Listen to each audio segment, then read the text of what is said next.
सध्या पावसाचे दिवस सुरू आहे. सगळीकडे पाणी आहे. गावात, शहरातली काही भागांमध्ये पाणी आहे. त्यामुळे काळजी घ्या. स्वतःला सांभाळा. स्वतःसोबतच इतरांची देखील काळजी घ्या.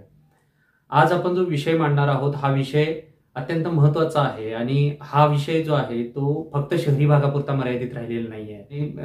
गावागावांच्या मध्ये ही समस्या जाणवायला लागलेली आहे. सगळ्यात महत्त्वाचा हा जो मुद्दा आहे तो बाल हक्कांच्या दृष्टिकोनातून सुद्धा महत्त्वाचा आहे आणि त्यामुळे संगोपन मासिकाच्या युट्यूब चॅनलवरती आपण हा विषय मांडतो आहोत. खरं तर खूप चांगल्या पद्धतीचं माहिती आपल्याला या व्हिडिओतून मिळणार आहे, त्यामुळे हा व्हिडिओ शेवटपर्यंत नक्की बघा. आता याच्यामध्ये आपल्याला काही गोष्टी अशा समजणार आहेत की ज्याच्यामध्ये अशी एखादी जर व्हिक्टीम बालक असेल तर त्या व्हिक्टीम बालकाच्या सोबत कशा पद्धतीचं वर्तन आपलं असलं पाहिजे, प्रौढांनी कशा पद्धतीचं वर्तन केलं पाहिजे, या संदर्भातली माहिती सुद्धा आपल्याला या व्हिडिओतून मिळणार आहे. आणि त्याशिवायच आपल्याला हे बघायला लागणार आहे की ज्यावेळेला किशोरवयीन मुलींच्या सोबत काम करणाऱ्या काही यंत्रणा आहेत, जसं अंगणवाडी आहे, अशा यंत्रणांना सुद्धा हा व्हिडिओ कसा उपयुक्त ठरणार आहे ते देखील आपल्याला कळणार आहे. लैंगिक अपराधापासून बालकांचे संरक्षण करणारा कायदा 2012चा हा कायदा आहे. या कायद्यामध्ये नेमकं काय सांगितलेलं आहे आणि त्यासोबतच आपल्याला एक खूप चांगली माहिती NCPCR म्हणजे राष्ट्रीय बाल हक्क संरक्षण आयोगाच्या काही डॉक्युमेंटमधून मिळालेली आहे, ती देखील आपल्यापर्यंत पोहोचवण्याचा आपला या व्हिडिओचा मानस आहे. त्यामुळे शेवटपर्यंत हा व्हिडिओ नक्की बघा. आतापर्यंत आपण संगोपनच्या या युट्यूब चॅनलला सबस्क्राईब केले नसेल, सबस्क्राईब करा, लाईक करा, जास्तीत जास्त लोकांच्यापर्यंत शेअर करा. कारण आज ही जी समस्या आहे बालकांवरील लैंगिक अत्याचाराची, ही फक्त शहरी भागात नाही आहे किंवा जिथं खूप विषम अशा पद्धतीची लोकसंख्या आहे त्या भागापुरतीच फक्त मर्यादित नाही आहे, तर बालकांवरील लैंगिक अत्याचाराचं प्रमाण हे अगदी गावांमध्ये, खेड्यापाड्यांच्या मध्ये पोहोचलेलं आहे. दुर्दैवाची गोष्ट अशी आहे की भारतासारख्या कुटुंब प्रधान आणि संस्कृती असणाऱ्या, वेगळी अशी संस्कृती असणाऱ्या अशा या आपल्या देशामध्ये सुद्धा कुटुंबामध्ये लैंगिक अत्याचाराचं प्रमाण वाढत चाललेलं आहे. कुठेतरी नैतिकता आपली ढासळत चाललेली आहे का, हा विचार करण्याची आवश्यकता घेऊन आपण आजच्या या व्हिडिओला सुरुवात करूया. हा व्हिडिओ आवडला तर लाईक करायला विसरू नका. लाईक करण्यासाठी कोणतेही पैसे, चार्जेस नाही आहे, त्यामुळे नक्की लाईक करा, शेअर करा. चला तर बघूया आजच्या या व्हिडिओमध्ये नेमकं काय आहे. प्रत्येक बालकाला काही अधिकार मिळालेले आहेत. हे अधिकार बालहक्क संहितेतून जसे मिळालेले आहेत तसे आपल्या भारताच्या राज्यघटनेतून सुद्धा मिळालेले आहेत. आणि भारतीय राज्यघटनेच्या कलम 15(3) मधील तरतुदीनुसार बालकांच्या संदर्भात काही विशेष तरतुदी करण्याची मुभा ही कायदेमंडळाला देण्यात आलेली आहे. आणि त्याचाच भाग म्हणून हा लैंगिक अपराधापासून बालकांचे संरक्षण करणारा कायदा तयार करण्यात आलेला आहे. आत्ताच आपण ज्या पद्धतीनं उल्लेख केला की संयुक्त राष्ट्रसंघानं बालहक्कांची एक सनद तयार केली, एक संहिता तयार केली आणि या संहितेवरती भारत सरकारनं 11 डिसेंबर 1992 मध्ये स्वाक्षरी केलेली आहे. म्हणजेच बालहक्काची ही संहिता जी आहे ती आपल्या देशातल्या प्रत्येक बालकाला लागू करण्यात आलेली आहे. त्यामुळे त्याचाही उहापोह या कायद्याच्या संदर्भानं करणं अपेक्षित आहे. यासोबतच आपल्या देशानं बालधोरण निश्चित केलेलं आहे. या बालधोरणाचा सुद्धा संदर्भ आपण या लैंगिक अपराधापासून संरक्षण करणारा जो कायदा तयार करण्यात आलेला आहे त्याच्या संदर्भानं जोडता येऊ शकेल. आता बालहक्क संहितेनुसार बालकांना काही अधिकार जे मिळालेले आहेत त्या अधिकाराचा विचार करता प्रत्येक बालकाच्या काही गोपनीय गोष्टी असतात. जसं की आता आपण म्हणतो की ज्यावेळेला एखादं पीडित बालक आहे तर त्या पीडित बालकाच्या संदर्भात त्याचं नाव गोपनीय ठेवणं, त्याचा कुठेही चर्चा सार्वजनिक ठिकाणी किंवा मीडियामध्ये अनावश्यकपणे करू नये, या दृष्टिकोनातून त्याची जी गोपनीयता आहे ती गोपनीयता ठेवणं ही त्या बालकाच्या योग्य विकासासाठी आवश्यक आहे. आणि त्यामुळंच ज्या गुन्ह्यांमध्ये किंवा ज्या संदर्भामध्ये न्यायालयीन प्रकरण बालकाच्या संदर्भात आहे किंवा ज्या न्यायालयीन प्रकरणामध्ये बालकाचा समावेश आहे अशा प्रकरणात न्यायालयीन प्रकरणंसुद्धा ही गोपनीयतेच्या अधिकाराचं संरक्षण करणं आणि त्याचा आदर करण्याच्या अनुषंगानं पुढे जातील अशा पद्धतीची प्रक्रिया ही निश्चित करण्यात आलेली आहे. आता आपण जे बघणार आहोत ही पॉक्सो म्हणजे लैंगिक अपराधापासून मुलांचं संरक्षण करणारा अधिनियम 2012. यामध्ये नेमकं काय आहे हे बघत असताना हे आपण पुढं काही गोष्टी बघणार आहोत, पण हे बघत असताना आपल्याला हे समजून घेण्याची आवश्यकता आहे की मुलांवरचं लैंगिक अत्याचार जे आहेत हे अत्याचार कोणत्याही ठिकाणी होऊ शकतात. अगदी शाळांच्यामधनं ही प्रकरणं समोर आलेली आहेत, कुटुंबामधून समोर आलेली आहेत, रस्त्यावरून जात असताना आलेली आहेत, खेळाच्या ठिकाणी दिसून आलेले आहेत. अशा वेगवेगळ्या ठिकाणी मुलं मुली असुरक्षित होताना दिसून येतात आणि त्यामुळं आपल्याला हे बालकांवरील लैंगिक अत्याचाराच्या संदर्भातली जी माहिती आहे ती समजून घेणं आवश्यक आहे. या पॉक्सो कायद्यामध्ये म्हणजे बलात्कार हा तरी मुद्दा तीव्रतेने घेतलेलाच आहे, पण त्यासोबत लैंगिक भावनेने शरीराच्या अवयवांना स्पर्श करणे हा सुद्धा अपराध निश्चित करण्यात आलेला आहे आणि त्यासाठी कलम 7, 8, 9 आणि 10चा समावेश करण्यात आलेला आहे. लैंगिक छळ म्हणजे सोशल माध्यमं किंवा इतर माध्यमातून अश्लील संभाषण करणं, तसं साहित्य प्रदर्शित करणं, तशा शब्दांचा वापर करणं, अशा कारणांसाठी धमकी देणं हा सुद्धा गुन्हा निश्चित करण्यात आलेला आहे आणि त्याचा समावेश कलम 11 आणि 12मध्ये आपल्याला दिसून येतो. त्यासोबत अश्लील साहित्य बनवण्यासाठी बालकांचा वापर करणं असेल, त्यासाठी कलम 13 आणि 14चा उपयोग करण्यात आलेला आहे. त्यासाठी वेगळ्या शिक्षेची तरतूद आहे, तो देखील अपराध आहे. त्यासोबतच लैंगिक गुन्हा करणाऱ्यास उत्तेजन देणं, त्या गटात सहभागी असणं, म्हणजे एखाद्या लैंगिक अत्याचाराच्या घटनेमध्ये त्या आरोपीला त्या गुन्हा घडत असताना त्याला सहभाग करणं, सहकार्य करणं, सोबत करणं हा देखील गुन्हा आहे आणि त्यासाठी कलम 16 आणि 17मध्ये विशेष तरतूद करण्यात आलेली आहे. लैंगिक अपराध करण्याचा प्रयत्न करणं हा सुद्धा कलम 18नुसार गुन्हा ठरवण्यात आलेला आहे. आणि एक सगळ्यात महत्त्वाची गोष्ट तुम्हाला सगळ्यांना सांगायची आहे आणि जी गोष्ट आपण सगळ्यांनी विशेष करून लक्षात घेणं गरजेचं आहे की या कायद्यातलं कलम 19 स्पष्टपणानं हे सांगतं की कोणत्याही बालकाविरुद्ध होणाऱ्या लैंगिक अपराधाबाबत ज्या व्यक्तीला ही माहिती आहे त्या व्यक्तीने त्याबाबत विशेष पोलीस बाल पथकाला किंवा जवळ असणाऱ्या पोलीस स्टेशनला कळवणं हे बंधनकारक आहे. तसं जर न कळवलं नाही तर तो देखील गुन्हा आहे आणि त्यासाठी विशेष शिक्षेची तरतूदसुद्धा या कायद्यामध्ये समाविष्ट करण्यात आलेली आहे.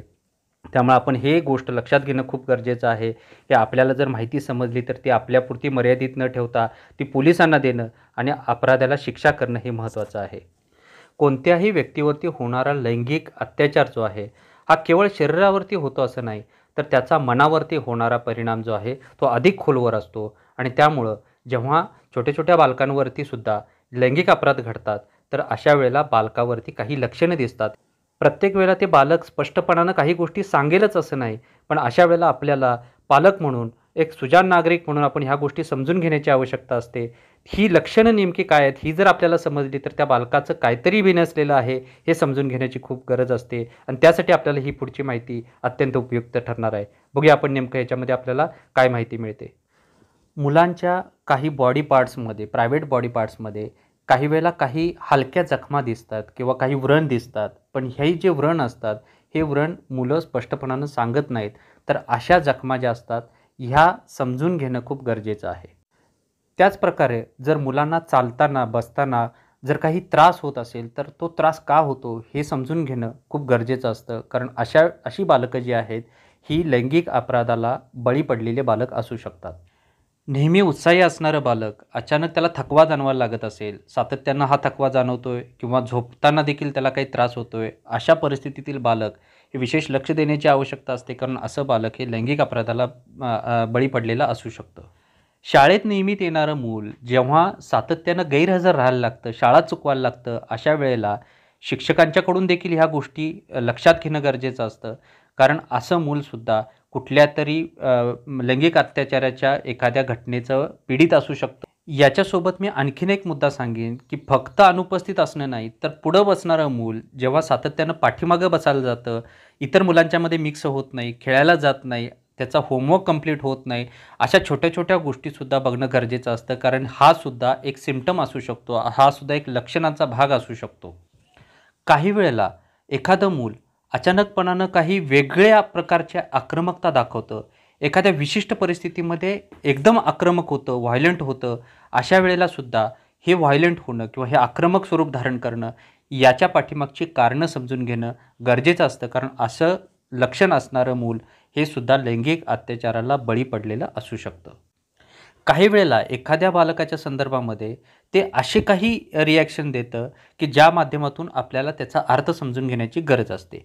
बरेचदा काही मुलं बोलत नाहीत, त्यांना बोलत असताना भीती वाटायला लागते, पण काही वेळा त्याचं काही वर्तन हे अशा पद्धतीचं असतं जसं की ते अंगठा चोकायला लागतं किंवा अंथरुणामध्ये सू करायला लागतं. हे ज्यावेळेला लक्षणं दिसायला लागतात ह्याच्या पाठीमागचं कारण त्या मुलाच्या मनावरती असणारा ताण हे समजून घेण्याची आवश्यकता असते. पण हा ताण हा प्रत्येक वेळेला लैंगिक अत्याचाराचाच असेल असं नाही, पण तो लैंगिक अत्याचाराच्या पीडित बालकाचा एक लक्षणांचा भाग असू शकतो, हे आपण समजून घेऊन त्या दृष्टिकोनातून देखील विचार करण्याची आवश्यकता आहे. हा या ठिकाणी महत्त्वाचा मुद्दा आहे. एखादं बालक एखाद्या विशिष्ट व्यक्तीकडं यापूर्वी नेहमी जात होतं, पण आता ते अचानकपणानं त्या व्यक्तीकडं जायला नकार देतं किंवा एखाद्या ठिकाणी त्याला जायला आवडत होतं, तिथं ते खेळायला जात होतं, पण आता ज्यावेळेला त्या ठिकाणाकडे जाण्याचा वेळ येते किंवा त्याकडे जाण्यासाठी सांगितलं जातं त्यावेळेला ते नकार देतं. असं अचानक ज्यावेळेला घडतं त्यावेळेला ती व्यक्ती किंवा ते ठिकाण हे त्या बालकाच्या दृष्टिकोनातून संकटाची काहीतरी घटना घडलेली आहे हे आपण समजून घेण्याची आवश्यकता आहे. अशा वेळेला त्या बालकाला तिथं जबरदस्तीनं पुन्हा पाठवू नये. त्याच्या पाठीमागची कारणं आपण समजून घेणं गरजेचं असतं. बालक तिकडं जायला नको म्हणतं किंवा त्या व्यक्तीसोबत जायला नको म्हणतं, या पाठीमागं निश्चित काहीतरी कारण असतं, हे तरी निदान आपण समजून घेण्याची आवश्यकता आहे. एखाद्या बालकाकडं अचानकपणानं काही पैसा येतो किंवा काही गिफ्ट्स यायला लागतात, या पाठीमागं सुद्धा काही संशय असू शकतो. कारण अशा पद्धतीनं पैसा किंवा भेटवस्तू देऊन त्या बालकाचा गैरवापर केला जाऊ शकतो किंवा त्या बालकावरती तसं दडपण आणून त्याच्याकडून त्याचा वापर केला जाऊ शकतो. त्यामुळं असं बालकसुद्धा लैंगिक अपराधाचं पीडित बालक असू शकतं. एखादं मूल ज्या वेळेला आपल्या दिसण्याकडं अधिक लक्ष द्यायला लागतं किंवा अगदीच दुर्लक्ष करायला लागतं, अशा वेळेला त्याचं हे दिसण्याकडं लक्ष देण्याचं किंवा त्याकडं लक्ष देण्याची वृत्ती वाढलेली असते, फ्रिक्वेन्सी वाढलेली असते. अशा वेळेलासुद्धा ह्या घटनेच्या पाठीमागच्या कारणांचा विचार करण्याची आवश्यकता असते. आता आपण ही काही लक्षणं बघितली. या लक्षणातील जे बालक आपल्याला लक्षात आलं की हे बालक आता लैंगिक अपराधातलं पीडित बालक आहे, अशा बालकाच्या सोबत त्याला सहकार्यात्मक भूमिका आणि त्याला विश्वास देण्याची भूमिका ही प्रौढांची असली पाहिजे. पण हे नेमकं विश्वास देणं किंवा त्याला सहकार्यात्मक भूमिका घेणं म्हणजे काय, हे आपण समजून घेण्याचा प्रयत्न करूयात. बघा, बरेचदा काय होतं की मूल एखाद्या वेळेला एखाद्या व्यक्तीबद्दल काही कंप्लेंट करायला लागतं. अशा वेळेला आपण पालक म्हणून ते टाळण्याचा प्रयत्न करतो किंवा काहीतरी सांगतोस. विशेष करून ज्यावेळेला कुटुंबातल्या व्यक्तीबद्दल आपल्याच घरातलं बालक ज्यावेळेला तक्रार करायला लागतं की त्यानं मला नको त्या ठिकाणी हात लावला किंवा मला आवडत नाही त्या गोष्टी केल्या, अशा वेळेला आपण त्या बालकालाच ओरडण्याचा प्रयत्न करतो. असं बऱ्याच ठिकाणी घडलेलं आहे आणि त्यामुळं ती व्यक्ती पुन्हा पुन्हा त्या गोष्टी करण्याचा प्रयत्न करत असते. म्हणून बालक ज्यावेळेला एखाद्या व्यक्तीबद्दल एखाद्या घटनेबद्दल काही माहिती देत असतं, सांगत असतं, त्यावेळेला ते शांतपणानं त्या बालकाला पूर्ण विश्वास देऊन ते पूर्ण ऐकणं हे खूप महत्त्वाचं असतं. आणि त्यानंतर आपल्याला त्याच्या संदर्भातलं अर्थबोध होतो आणि मग आपल्याला पुढं काय करायचं हे समजू शकतं. जेव्हा एखाद्या बालकाकडून त्या बालकावरती लैंगिक अपराध घडलेला आहे, लैंगिक अत्याचार झालेला आहे, हे आपल्याला ज्यावेळी लक्षात येतं, अशा वेळेला आपण चाइल्डलाईन या हेल्पलाईनला 1098 या हेल्पलाईनला किंवा आता नवीन आलेल्या 112 या हेल्पलाईनला फोन करून तातडीनं माहिती देणं आवश्यक असतं. बरेचदा एखाद्या थर्ड बालकाच्या म्हणजे आपल्या जवळचं बालक नाही, ओळखीचं बालक नाही, पण त्या बालकांकडून आपल्याला काही माहिती मिळालेली आहे. अशा वेळेला आपण ती माहिती पोलिसांना किंवा 1098ला किंवा 112 नंबरवरती, हे सगळ्या नंबरवरती आपल्याला कुठून ना कुठून तरी ती माहिती अधिकृत यंत्रणेपर्यंत पोहोचवणं गरजेचं असतं. ते खूप महत्त्वाची भूमिका बजावत असतं.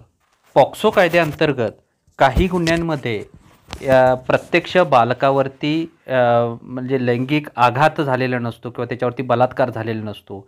पण काही वेळेला अशा घटना घडलेल्या असतात की जिथं त्याच्याशी बलात्कारासारख्या घटना घडलेल्या आहेत. अशा वेळेला ज्यावेळेला रिपोर्टिंग केलं जातं, ते रिपोर्टिंग झाल्यानंतर त्याची वैद्यकीय तपासणी झाली आहे याची खात्री मात्र आपण केली पाहिजे. कारण घटना घडल्यानंतर जितक्या लवकर वैद्यकीय तपासणी होईल तितक्या लवकर त्याचा रिपोर्ट तयार होतो आणि तो रिपोर्ट हा त्या अपराधाला शिक्षा देण्यासाठी महत्त्वाची भूमिका बजावत असतो.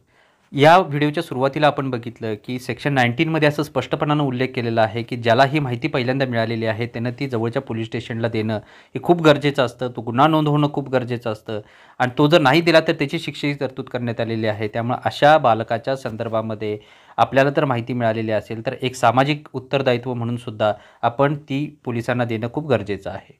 एखाद्या पीडित बालकाच्या संदर्भात बोलत असताना आपण अत्यंत संवेदनशीलपणानं ह्या भूमिका मांडणं खूप गरजेचं असतं. त्या बालकाला समजून घेणं, त्याला विश्वास देणं, तो अपराधी नाही आहे, त्यानं गुन्हा केलेला नाही आहे, या संदर्भामध्ये त्याला विश्वास देणं आणि त्याचं गॉसिपिंग होणार नाही, ते इतरांना कळणार नाही, त्याची गोपनीयता पाळली जाईल, या सगळ्या गोष्टीची खातरजमा करणं, ह्या पद्धतीच्या भूमिका खूप महत्त्वाच्या आहेत. पण त्यासोबतच जे पीडित बालक आहे त्या पीडित बालकावरतीच आरोप करणं की तू खोटं बोलतोस, तू चुकीचं सांगतोस, तू उगीच कारणाशिवाय त्या अंकलना दोष देऊ नको, अशा पद्धतीची भूमिका घेणं हे टाळलं पाहिजे. जर एखाद्या व्यक्तीच्या संदर्भात ते बालक तक्रार करत असेल तर त्याच व्यक्तीसोबत पुन्हा त्या बालकाला पाठवणं टाळलं गेलं पाहिजे. अशा बालकाच्या संदर्भातील कोणतीही माहिती, त्याची ओळख पटेल अशी माहिती कोणत्याही व्यक्तीसोबत किंवा मीडियासोबत चर्चा करणं हा देखील गुन्हा आहे. एक आदर्श नागरिक, एक सजग नागरिक आणि एक पालक म्हणून बालकांप्रतीच्या हक्कांची जाणीव असणारं एक संवेदनशील व्यक्ती म्हणून आपण ह्या गोष्टी समजून घेणं खूप महत्त्वाचं आहे. बघा, आता आपण या व्हिडिओमध्ये नेमकं पॉक्सो म्हणजे लैंगिक अपराधांपासून मुलांचं संरक्षण अधिनियम 2012 म्हणजेच पॉक्सो ह्या कायद्यामध्ये नेमकं काय काय सांगितलेलं आहे आणि त्यामध्ये प्रत्यक्ष ज्यावेळेला आपण काम करत असतो त्यावेळेला असं बालक ज्यावेळेला समोर असतं त्यावेळेला नेमकं काय केलं पाहिजे हे आता आपण बघितलेलं आहे. आता एक महत्वाचा मुद्दा असा आहे की काही यंत्रणा, काही घटक हे किशोरवयीन बालकांच्या सोबत काम करत असतात.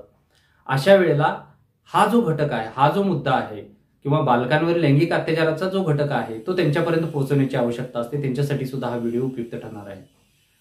मुळात लैंगिक अत्याचार म्हणजे काय, तर मुळात लैंगिक अत्याचार हे फक्त बलात्कारापुरतं मर्यादित न राहता त्याची खूप विस्तृत अशी व्याख्या खरं तर ह्या पॉक्सो कायद्याच्या संदर्भानं समोर आली आणि त्यासाठी वेगवेगळ्या गुन्ह्यांच्यासाठी वेगवेगळी शिक्षेची तरतूद करण्यात आलेली आहे. ज्या वेळेला असं एखादं बालक, मग तो मुलगा असेल किंवा मुलगी असेल, फक्त मुलींच्यावरतीच लैंगिक अत्याचार होतात असं नाही, तर मुलांवर देखील लैंगिक अत्याचार होतात आणि त्यामुळे याची ग्रॅव्हिटी, याचं गांभीर्य वाढत असताना आपल्याला दिसतंय. अशा प्रकरणांच्या मध्ये ज्या वेळेला बालक एखादं व्हिक्टीम होतं, पीडित होतं, त्यावेळेला त्याच्यासोबत काय काम करणं अपेक्षित आहे ते देखील आता आपण या व्हिडिओमध्ये बघितलेलं आहे. पण आणखीन एक मुद्दा याच्यासोबत जोडणं गरजेचं आहे की ज्या वेळेला असे बालक असतात त्या बालकांना समुपदेशनाची आवश्यकता असते. अशी बालकं ज्या वेळेला बालकल्याण समितीसमोर प्रोड्यूस केली जातात त्यावेळेला बालकल्याण समितीकडून देखील त्याचा सामाजिक तपासणी अहवाल घेऊन त्या बालकाच्या गरजा काय आहेत त्या बघितल्या जातात, त्याला सुरक्षित करण्याचा प्रयत्न केला जातो. डालसा म्हणजे जिल्हा विधी सेवा प्राधिकरणाच्या माध्यमातून अशा पीडित बालकाच्यासाठी मनोधैर्य सारख्या योजनेचा लाभ मिळवून दिला जातो. त्यामुळे ह्या सगळ्या गोष्टींची माहिती देखील आपल्याला असण्याची गरज असते.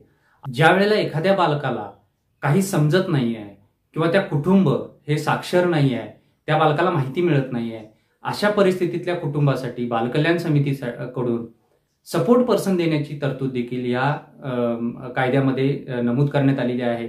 त्यामुळे असा सपोर्ट पर्सन सुद्धा आपल्याला मिळू शकतो आणि हा सपोर्ट पर्सन जो आहे हा पोलीस स्टेशन असेल, न्यायालयीन व्यवस्था असेल, वैद्यकीय तपासणी असेल, अशा वेगवेगळ्या स्तरावरती आपल्याला सपोर्ट करण्याची, त्या बालकाला सपोर्ट करण्याची भूमिका घेत असते. त्यामुळे अशा परिस्थितीमध्ये आपल्याला ह्या सगळ्या गोष्टी समजून घेऊन मग त्या बालकासोबत कसं काम करायचं आहे याचा विचार करण्याची आवश्यकता आहे असं मला वाटतं. हा व्हिडिओ कसा वाटला नक्की आम्हाला खालती कमेंट बॉक्समध्ये आपल्या प्रतिक्रिया लिहून कळवा आणि आवडलेला हा जो व्हिडिओ आहे शेअर करायला विसरू नका, लाईक करायला विसरू नका. लाईक केल्यामुळं आम्हाला आणखीन प्रेरणा मिळते की नवीन आणखीन तुमच्या विषयावरती आपल्याला काय काम करता येऊ शकेल. तर नक्की लाईक करा, शेअर करा. धन्यवाद.